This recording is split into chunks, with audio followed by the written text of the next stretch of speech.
TRG Networking Video Training Session 4, how to install Sonicwall Mobile Connect for Mac OS, and how to connect your VPN once installed.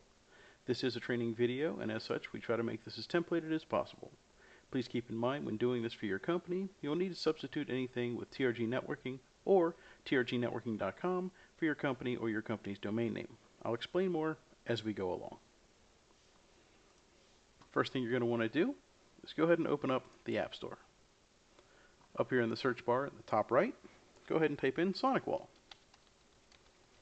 Go ahead and hit enter, and you'll see that Mobile Connect is the first icon that pops up. Go ahead and click install, or in some cases it may say get app. You may be presented with your login to get into your iTunes account. Go ahead and put in your credentials and download the app. Once you click install, it should start installing. Once it's done, it'll switch to open. Go ahead and click that. Now you'll notice here, I already have something set up inside of the connection settings.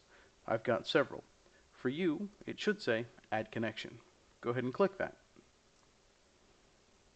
In this place, you're going to sit there and put in your connection name.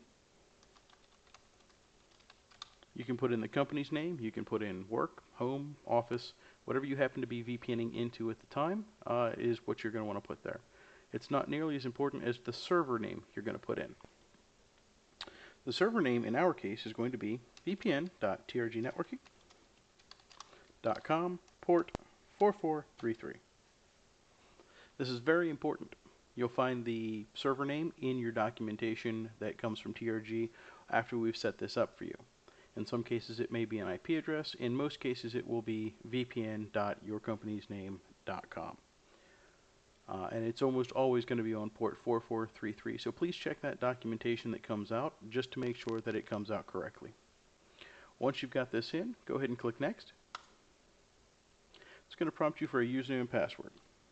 It should be the same username and password that you use to log into your computer. In the case of Mac OS users, this isn't always the case. You're going to need to know your AD credentials for your company. In this particular case, if you log into Outlook Web Access, your email over the web, it's usually going to be that username and password. If you have any questions, go ahead and give us a call here at the office for the TRG Networking Help Desk, and we'll be able to help you through that. But typically, it's the email account that you log in with over the web. Once you get that username in, go ahead and put in your password. The domain should automatically be populated. It's part of the setup that we do, so you shouldn't have to worry about putting this one in. Once all that's in, go ahead and hit save. And then go ahead and click connect. In the case of TRG, we don't allow username and password to be saved. Only the password has to be re-entered. It will save the username and the domain though.